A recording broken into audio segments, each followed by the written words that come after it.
Hello everyone, welcome to Bionation. Myself Vandana. और आज हम डिस्कस करने जा रहे हैं क्लास 9th एनसीईआरटी साइंस का chapter the fundamental unit of life. तो इस चैप्टर के कुछ टॉपिक्स को हमने अपनी प्रीवियस वीडियोस में डिस्कस किया हुआ है। तो अगर आपने हमारी प्रीवियस वीडियोस को ना देखा हो तो आप जाके वीडियोस को देख सकते हो। और वीडियोस पसंद आई तो वीडियोस को लाइक शेयर करना बिल्कुल ना भूलें, और चैनल पे नए हो तो चैनल को सब्सक्राइब भी जरूर कर लेना। तो आज हम पढ़ने वाले हैं साइटोप्लाज्म के बारे में। तो साइटोप्लाज्म को हम हिंदी में बोलते हैं कोशिका द्रव्य। तो इसको सबसे पहले जब हम इसको जानेंगे तो इसके लोकेशन के बेस पे इसको देखते हैं। एक सेल के अंदर साइटोप्लाज्म कहाँ पे प्रेजेंट होता है। तो यहाँ पे मैंने एक सेल ड्रॉ की हुई है। इस सेल के अंदर क्या है, यहाँ पे बहुत सारे सेल ऑर्गेनेल हैं, और मैंने सबसे जो आउटर लेयर है यहाँ पे, ये क्या है, प्लाज्मा मेम्ब्रेन। इसको नाम दिया हुआ है प्लाज्मा मेम्ब्रेन यहाँ पे, ठीक है। तो प्लाज्मा मेम्ब्रेन के अंदर सेल में जितना भी पोर्शन होता है एक्सेप्ट न्यूक्लियस, यानी इस न्यूक्लियस को अगर हम क्या कर दें, नेगलेक्ट कर दें, या फिर जो मैं इस टाइप से इसको, यानी ये यहाँ पे है ही नहीं, इसको क्या है हम गायब कर देते हैं, या फिर ऐसा मान लो कि न्यूक्लियस नहीं है, यहाँ पे क्या है, ये न्यूक्लियस प्रेजेंट नहीं है। तो न्यूक्लियस के अलावा, यानी न्यूक्लियस को छोड़ के सेल के अंदर या फिर प्लाज्मा मेम्ब्रेन के अंदर के जितना भी ये पोर्शन है जिसमें क्या है सेल ऑर्गेनेल भी क्या है यहाँ पे प्रेजेंट है, तो इस सारे पोर्शन को हम क्या बोलते हैं, साइटोप्लाज्म बोलते हैं। क्या बोलेंगे इसको, साइटोप्लाज्म। तो ये सारा का सारा पोर्शन न्यूक्लियस को छोड़ के हमारा क्या है यहाँ पे, साइटोप्लाज्म। तो एक सेल के अंदर न्यूक्लियस को छोड़ के, यानी न्यूक्लियस यहाँ पे नहीं है, ठीक है, इसको कट कर दिया। तो न्यूक्लियस को छोड़कर एक सेल के अंदर जितना भी पोर्शन होता है उसको हम बोलते हैं साइटोप्लाज्म। अगर इसकी डेफिनेशन या फिर इसको हम डिफाइन करना चाहें तो ऐसे डिफाइन कर सकते हैं, all material within a cell, यानी एक सेल के अंदर का सारा जो मटेरियल होता है न्यूक्लियस को छोड़ के, तो उसको हम बोलते हैं साइटोप्लाज्म। क्या बोलते हैं, साइटोप्लाज्म बोलते हैं, ठीक है। ये क्या है, हमारा साइटोप्लाज्म है सारा का सारा इस न्यूक्लियस को छोड़ के। तो ये क्या हो गया, साइटोप्लाज्म की लोकेशन को हमने यहाँ पे देखा। अब यहाँ पे हम देखेंगे कि आखिर जो जो क्या है हमारा साइटोप्लाज्म है, तो साइटोप्लाज्म कहाँ पे, या फिर इसकी लोकेशन को अगर हम लोकेशन के बेस पे साइटोप्लाज्म को डिफाइन करना चाहें तो हम ऐसे डिफाइन कर सकते हैं, cytoplasm lies between plasma membrane and nuclear envelope. तो प्लाज्मा मेम्ब्रेन ये हो गई हमारी प्लाज्मा मेम्ब्रेन। तो प्लाज्मा मेम्ब्रेन और ये क्या है, न्यूक्लियस है। तो न्यूक्लियस यहाँ पे काउंट नहीं होगा, तो न्यूक्लियर एनवलप के बाहर और प्लाज्मा मेम्ब्रेन के अंदर ये वाला पोर्शन, इतना जो पोर्शन है सेल के अंदर, उसको हम बोलते हैं साइटोप्लाज्म।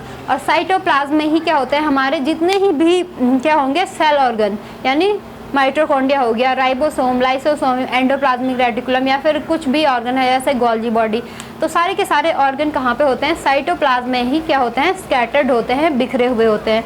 तो अब यहाँ पे हम स्ट्रक्चर के बेस पे साइटोप्लाज्म को देखेंगे। तो साइटोप्लाज्म को हम दो पोर्शन में क्या कर सकते हैं, डिवाइड कर सकते हैं, ठीक है। तो साइटोप्लाज्म का स्ट्रक्चर यहाँ पे देखेंगे सबसे पहले। तो स्ट्रक्चर की अगर बात करें, साइटोप्लाज्म को हम दो पार्ट में क्या कर सकते हैं, डिवाइड कर सकते हैं। यहाँ पे क्या होता है, साइटोसोल होता है, एक तो होता है साइटोसोल, और दूसरा यहाँ पे क्या होते हैं, साइटोप्लाज्म में ही यहाँ पे क्या है, बहुत सारे सेल ऑर्गेनेल हैं। तो साइटोसोल को हम बोलते हैं स्केलेटन ऑफ सेल भी बोलते हैं। स्केलेटन का मतलब क्या होता है, जैसे हमारे शरीर में हमारा स्केलेटन है तो वो हमें क्या कर रहा है, एक ढांचा प्रदान कर रहा है, या फिर क्या बोल सकते हैं, एक स्ट्रक्चर जो हमारा है वो किसके कारण है, हमारे स्केलेटन के कारण। तो यहाँ पे साइटोसोल एक सेल के अंदर क्या करती है, काम करती है एज अ स्केलेटन। तो साइटोसोल को हम बोल सकते हैं स्केलेटन ऑफ सेल भी इसको बोलते हैं साइटोसोल को, ठीक है। तो अब यहाँ पे साइटोसोल जो होता है, इसमें क्या होता है, इसमें भी अलग अलग टाइप के क्या होते हैं, सबस्टांस यहाँ पे प्रेजेंट होते हैं। तो मोस्टली जो साइटोसोल होता है तो उसमें क्या होता है, 70 to 90%, इट मीन्स 70 से 90% जो क्या होता है साइटोसोल होता है वो क्या होता है, वाटर होता है, यानी वाटरी सबस्टेंस होता है यहाँ पे, ठीक है। अब इसके बाद इसमें क्या होता है, कुछ मतलब यहाँ पे डिफरेंट टाइप्स के कंपोनेंट भी साइटोसोल में प्रेजेंट होते हैं, जैसे हमारे ग्लूकोज हो गया, एटीपी भी होता है, और कुछ फैटी एसिड और अमीनो एसिड भी यहाँ पे प्रेजेंट होते हैं। साथ ही साथ प्रोटीन, लिपिड या फिर कुछ विटामिन्स भी यहाँ पे क्या होते हैं, प्रेजेंट होते हैं साइटोसोल में। अब यहाँ पे आयंस या फिर कुछ स्मॉल पार्टिकल्स भी यहाँ पे प्रेजेंट होते हैं साइटोसोल में। तो साइटोसोल में जैसे सोडियम हो गया, यानी Na, सोडियम, पोटेशियम, इस टाइप के कुछ आयंस भी क्या होते हैं सस्पेंडेड, या फिर इनके मॉलिक्यूल भी हमें साइटोसोल में देखने को मिलते हैं, जो कि क्या है एक साइटोप्लाज्म का पोर्शन है हमारा साइटोसोल। ठीक है, तो साइटोसोल में वाटर और क्या होते हैं वेरियस कंपोनेंट यानी ऑर्गेनिक इनऑर्गेनिक कुछ क्या होते हैं सबस्टांस भी यहाँ पे प्रेजेंट होंगे हमारे साइटोप्लाज्म में। अब यहाँ पे जो दूसरा पोर्शन है साइटोप्लाज्म का ही, उसको हम बोलते हैं सेल ऑर्गेनेल, या फिर फर्स्ट जो साइटोप्लाज्म को जब हम डिवाइड करते हैं तो दो पोर्शन साइटोसोल और सेल ऑर्गेनेल।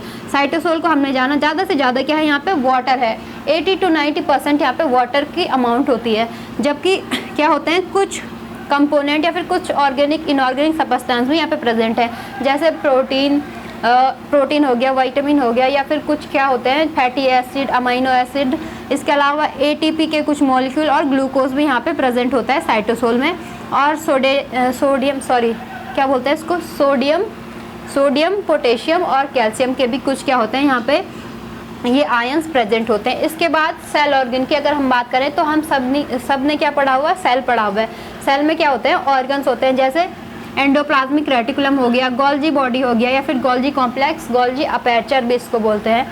तो राइबोसोम, लाइसोसोम, माइटोकॉन्ड्रिया, तो जितने भी क्या होंगे सेल के ऑर्गन होते हैं वो भी कहाँ पे प्रेजेंट होते हैं हमारे साइटोप्लाज्म में ही। तो साइटोप्लाज्म में इस तरह से यहाँ पे क्या है, जैसे ये गोल्जी अपर्चर है, गोल्जी अपर्चर हो गया, ये एंडोप्लाज्मिक रेटिकुलम है, तो ये सारे के सारे कहाँ पर है इस साइटोप्लाज्म में बिखरे हुए हैं, साइटोप्लाज्म में ही स्कैटर्ड होते हैं हमारे सारे के सारे सेल ऑर्गेनेल। ठीक है, तो ये चीज़ हमें यहाँ पे पता चली कि साइटोप्लाज्म के क्या होते हैं दो पोर्शन या फिर दो भाग में हम साइटोप्लाज्म को बांट सकते हैं। अब यहाँ पे स्ट्रक्चर को हमने जान लिया क्या होता है, इसका स्ट्रक्चर है ये सारा का सारा। ठीक है, अब यहाँ पे इसके फंक्शन की अगर बात करें कि आखिर साइटोप्लाज्म का जो फंक्शन है, जो मेनली इसका रोल है, क्या रोल है सेल के अंदर, साइटोप्लाज्म क्यों जरूरी है। ठीक है, तो साइटोप्लाज्म क्या करता है, सबसे पहले जितनी भी क्या होते हैं हमारी लाइफ क्या हो रही है प्रॉपरली चलती है, हम क्या हैं लिविंग हैं, तो लिविंग हैं और हमारी लाइफ क्या हो रही है प्रॉपरली चल रही है, तो किसके कारण, क्योंकि जो साइटोप्लाज्म है, साइटोप्लाज्म में क्या होती हैं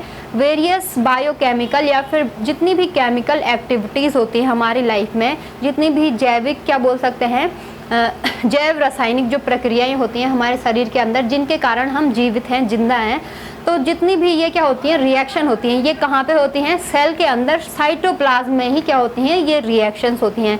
तो सबसे पहला जो फंक्शन हो गया साइटोप्लाज्म का वो क्या हुआ कि ये क्या करती है एक प्लेटफॉर्म प्रोवाइड कराती है इन डिफरेंट टाइप की बायोकेमिकल रिएक्शंस के लिए। अब दूसरा जो इम्पॉर्टेंट वर्क या फिर फंक्शन होता है हमारी साइटोप्लाज्म का, सेल का जो शेप होता है वो क्या होता है अलग अलग टाइप का होता है। जैसे फॉर एग्जांपल मान लो हमारी जो आरबीसी होती है तो वो कैसे शेप की होती है, कॉनकेव या फिर क्या बोल सकते हैं कुछ राउंड शेप की, इस टाइप से आरबीसी होती है। ठीक है, ये आरबीसी है, इसका ऐसा शेप होता है।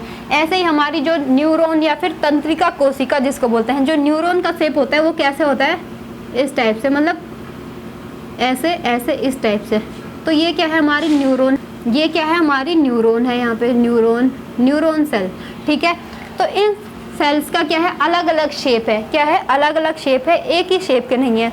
तो ये शेप भी किसके कारण होता है हमारा साइटोप्लाज्म है। तो साइटोप्लाज्म का एक मेन फंक्शन या फिर मेजर फंक्शन ये भी है कि ये डिफरेंट टाइप की या फिर जो सेल्स होती हैं, सेल्स को शेप देना या फिर सेल का जो शेप होता है वो भी किसके कारण होता है साइटोप्लाज्म के कारण। तो एक इम्पॉर्टेंट फंक्शन साइटोप्लाज्म का ये है कि ये सेल को क्या कराएगी शेप प्रोवाइड कराती है। जो शेप होता है सेल का वो किसके कारण होता है साइटोप्लाज्म के कारण। अब इसके बाद अगला जो इम्पॉर्टेंट फंक्शन है हमारे साइटोप्लाज्म का ये है कि हमने बात की जितने भी क्या होते हैं सेल ऑर्गन होते हैं वो कहाँ पे सस्पेंडेड होते हैं या फिर स्कैटर्ड होते हैं, बिखरे हुए होते हैं हमारे साइटोप्लाज्म में। तो यहाँ पे ये साइटोप्लाज्म है, ये क्या है सारा का सारा साइटोप्लाज्म है। ठीक है, न्यूक्लियस को छोड़कर चलो इसको यहाँ से क्या कर देते हैं गायब भी कर देते हैं। अब यहाँ पे बस क्या है साइटोप्लाज्म है। तो साइटोप्लाज्म किससे मिलकर बना होता है साइटोसोल और सेल ऑर्गेनेल से।